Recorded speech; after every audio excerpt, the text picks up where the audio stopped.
એટલે મિત્રો જય માતાજી, જય શ્રી કૃષ્ણ, જય અંબે। આજે આપણે SS ગ્રીલવાળી વિન્ડો બનાવવા જઈ રહ્યા છીએ, તો આગળ તમે જોતા રહેજો કઈ કઈ રીતે વિન્ડો બને છે।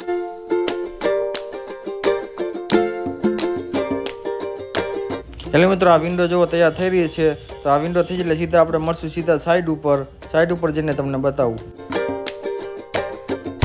ચાલો મિત્રો, તો આપણે આવી ગયા છીએ સાઈડ ઉપર। તો આદર્શસિંહ ચૌહાણ જો આ વિન્ડો અંદર નાખે છે ગાળામાં, પછી ત્યાં સુધી તમે આગળ જોતા રહેજો કઈ રીતે ફિટ થાય છે।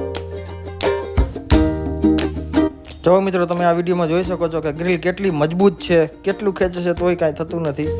ચાલો મિત્રો, તો વિન્ડો ફિટિંગનું કામ ચાલુ થઈ ગયું છે। અમારા આદર્શભાઈ વિન્ડો ફિટિંગ કરે છે। ચાલો મિત્રો, તો આપણું કામ ફાઇનલ થઈ ગયું છે, તમને ફાઇનલ લુક બતાવું છું। આ જો આ બારીનો ફાઇનલ લુક છે SS ગ્રીલવાળીનો, તો કઈ રીતે વર્કિંગ કરે છે એ પણ તમને બતાડું છું। ચાલો મિત્રો, તો આજ માટે અહીંયા આટલું જ છે। હવે આપણે મળશું બીજી સાઈડ ઉપર, ત્યાં સુધી જય માતાજી, જય શ્રી કૃષ્ણ।